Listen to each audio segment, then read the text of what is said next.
আজ পুরুষকে নিয়ে একটা সত্যি কথা বলবো। পুরুষকে কেউ কোনো দিন ভালোবাসে না, কারণ পুরুষ হলো চাহিদা মেটানোর মেশিন। চাহিদা মেটাতে পারলে বেশ, না পারলে শেষ। এটাই বাস্তব।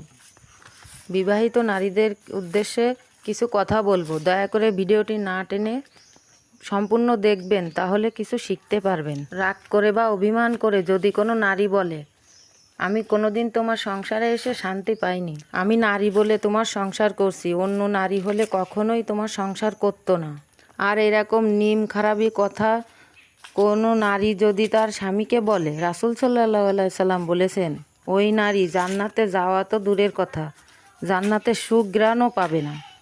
যে জান্নাতে সুঘ্রাণ হাজার হাজার মাইল দূর থেকে পাওয়া যায়, এটা একটি মারাত্মক বিষয়। আমরা নারী, আমরা প্রায় রাগ বা অভিমানে বলে ফেলি, আমি বলে তোমার সংসার করছি। মা বোনেরা অবশ্যই মনে রাখবেন, স্বামীর না শুকর হওয়া, কারণ স্বামীর মাথার ঘাম পায়ে ফেলে আপনার সুখের জন্য কষ্ট করে, তাই অবশ্যই স্বামীকে সম্মান করুন। আমার ভিডিওটি যদি আপনাদের এতটুকু ভালো লেগে থাকে, তো দয়া করে আমার চ্যানেলটি সাবস্ক্রাইব করে লাইক কমেন্ট শেয়ার দিয়ে পাশে থাকবেন।